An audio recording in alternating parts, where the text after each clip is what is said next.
What is going on, guys? This is Brandon from USF1. Sorry for the delayed video. As you can see, I'm still having video trouble and all that, but I had a massive migraine on Sunday, and I don't know what's going on. Well, I've always suffered from chronic migraine, so it kind of has been hindering me my entire life, but this time it hindered me on a race I really wanted to see. But unfortunately, I didn't see, I ended up watching the race today, and I'm hearing about it from all day yesterday, and just like I thought, Hungary was just how I predicted in my preview video. If you guys haven't seen that, go check that out before you watch this one. I'll wait a little bit. Alright, hopefully you guys just watched that. But yeah, as you guys can see, Ferrari ended up locking out qualifying and the race win. Looks like the Mercedes long wheelbase sort of hindered them on this track layout. Remember, as I said, Hungary only had about one real overtaking opportunity. Everything else is kind of complicated because it's only like a one-line kind of track. And I was kind of right. I don't like to be always right, but I kind of was. But as you guys can tell, there was some theatrics though to this overall quote-unquote boring race. As we know, like De Resta ended up coming out of the at the commentary box for Sky Sports. I think that's what he works for, right? Sky Sports, because Felipe Massa was not feeling well, so De Resta got put in. Didn't do very well in qualifying, even though everyone's like, "Oh, you did so well. You qualified last, buddy." But yeah, he ended up passing both these Saubers before he ended up having to retire on lap 63. Nico Hulkenberg running into Romain Grosjean on lap 1, turn 1 on top of that, and knocked him out of the race before it even started. So it kind of is unfortunate for us.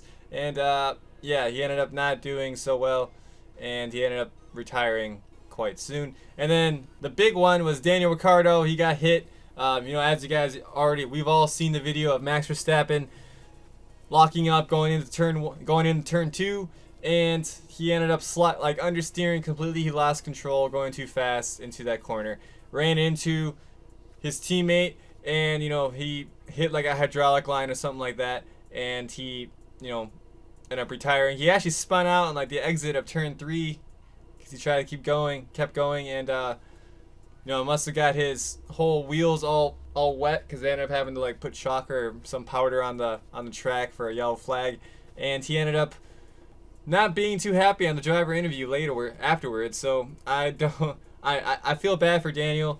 I kind of feel really annoyed for Verstappen. It's not like it's the first time he's ever had this sort of incident understeering into someone, but he's not necessarily a rookie anymore, so you can't be using all these rookie mistakes as an excuse. I guess Verstappen did apologize to Daniel. Hopefully it's water under the bridge. You had some summer break, so you had some time to cool off, and hopefully they come back firing. But yeah, congratulations to Sebastian Vettel and Kimi Raikkonen for a 1-2 finish for Ferrari. And then of course it was Bottas and Hamilton for positions 3 and 4. Hamilton ended up allowing Bottas pass to try to gain on Kimi Raikkonen. Ended up not being in the cards, and then ultimately once Bottas passed, Hamilton sort of timed it right, and he hit the gas perfectly to allow Bottas to pass, but not Verstappen since he was right on his ass, and he ended up sealing off Verstappen to be in P5. Alonso somehow got that McLaren up to P6, and he also bagged in the fastest lap of the race at the end of the race at lap 70. But as I said, you don't necessarily need a super fast like the fastest car to be quick at this track. It is definitely a rhythm type track. As if anyone who's played Formula 1 2016, you don't necessarily have to be the best driver to actually win at this track. You just need to qualify decently and then just hold your position and then take your opportunities when it's there. And it seems like he had, Alonso is a great driver, and he put that car. He pushed that car to the ultimate limit, and yeah, he was, overall, he was actually on the lead lap too, almost about to get lapped, but he actually, did the one pit stop strategy and brought the McLaren to P6. Great job for Fernando, and if you guys saw him at the podium laterwards, he had, he had a picture of him in that lawn chair and his. Yeah, it was great to see. Carlo Sainz, P7. He actually wasn't taken out by, Daniel Kvyat this time. So, great drive for Carlos Sainz. Jr. for Toro Rosso. And then Sergio Perez and Esteban Ocon, P8 and P9, bringing the Barbie team, getting some solid points for them. And then Stoffel Van Dorn getting his first point of the year at P10. Again, both McLarens in the top 10. That was their goal, is what, I'm going to butcher his name. Bollier, their team principal, said, that French guy. And I'm horrible at French, but yeah, his goal was, he did say in the beginning of the race to Will Buxton that they plan on both cars being in top 10, and he got that accomplished. So hopefully McLaren's going into the summer break on a high note. Hopefully they could continue their progress. Everyone's going to come back from the summer break with a massive upgrade package onto their cars. So we will see if this team is finally on the right track. And then the Torpedo in P11, and then Palmer in P12. Well, if you actually outperformed Nico Hulkenberg when Nico Hulkenberg had a couple penalties overall, so that didn't really help him out very well. And then Madison in P13. K-Mag, at least he finished the race. There was, as we've all seen it, you guys probably all seen me commentate on it, that Kevin Madison told Hulkenberg to suck my balls after Hulkenberg interrupted him on his interview for Danish TV, and he interrupted him saying that once again you are the most unsporting driver in Formula One. Overall, though, I think that whole incident is kind of bogus. Well, one, he knew that Hulkenberg was the one that ran Grosjean off, so he wasn't going to allow Hulkenberg to pass. Overall, Madison ended up getting a penalty, a 10-second penalty for not allowing him to pass. But I don't know what turn it was, but overall, Madison didn't make any contact at all with Hulkenberg. As you can tell, Hulkenberg took the outside line into that left-hand corner.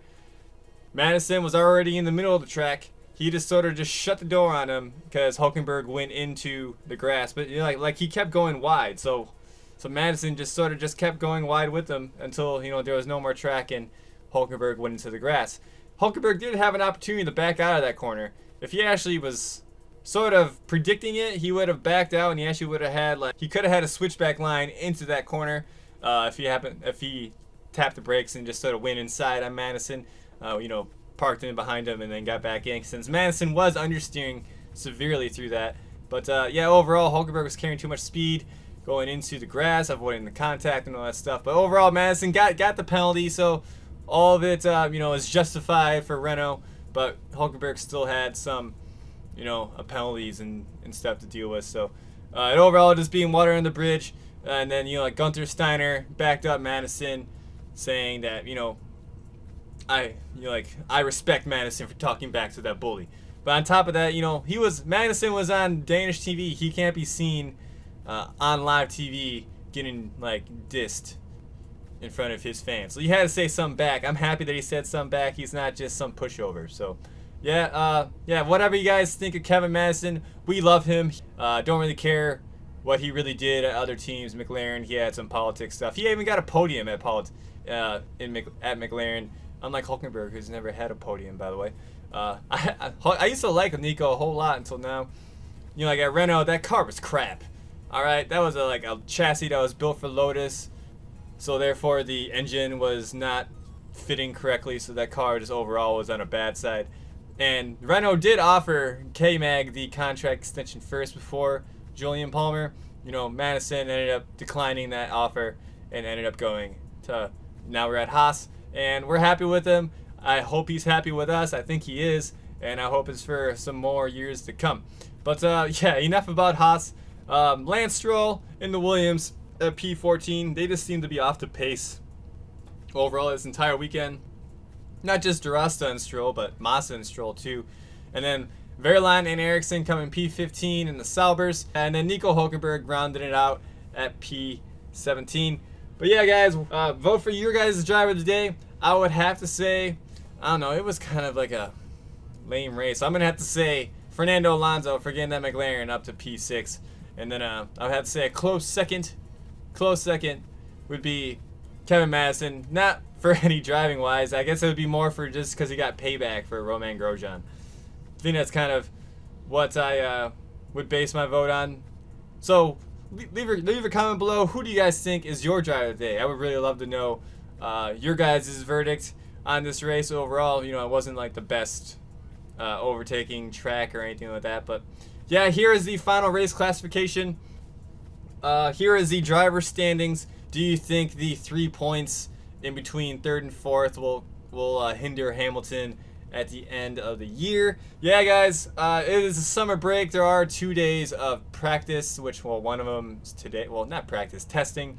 One of them's today, one of them's tomorrow. Today's Monday, the 31st. Like I said, I had some headaches and stuff. I apologize again. But, yeah, I also want to say that the podium was probably like one of my most favorite podiums ever. Not because of anything that the guys said, but it's mainly because, you know, of the you know, the incident we've all seen. Very nice dress going up in the air because of the wind and stuff. And you know, I'm a straight guy. You know, I kind of can't complain there. Sorry, guys. But I know you guys probably enjoyed it. But overall, what do you guys think of the race? I understand a lot of you guys are probably pissed at Madison, pissed at Hulkenberg altogether, but they don't deserve any penalties. It happened, like their argument happened off the track. Penalties should be only applied to cars or teams that are on track on race time. This is after race and all that stuff. And Hulkenberg was kind of a douche for, you know, impeding on, you know, Kevin Madison while he's interviewing. I'd like to know your guys' opinion on that. Do you think they were in the right or wrong? Overall, you guys already know my verdict on it, so I don't have too much to say, guys. Who do you guys think has the edge at the summer break? I would actually have to say Ferrari and Mercedes are probably even right now. We will see what happens after the break, who has the big upgrade package and all that stuff. But yeah, guys, I'm Brandon from USF1. Subscribe below if you are new. Comment your driver of the day. You know, slap that like button if you love this race or love F1. Happy for the, you know, summer break to finally be here. Happy for Sebastian Vettel and Kimi Raikkonen locking out 1-2. Happy to see Mercedes lose. You know, slap that like button. Show me some love. I would really appreciate it, especially, you know, after my couple bad days I've been having lately. But yeah, guys, I'm Brandon from USF1. Hope to talk to you soon. Peace.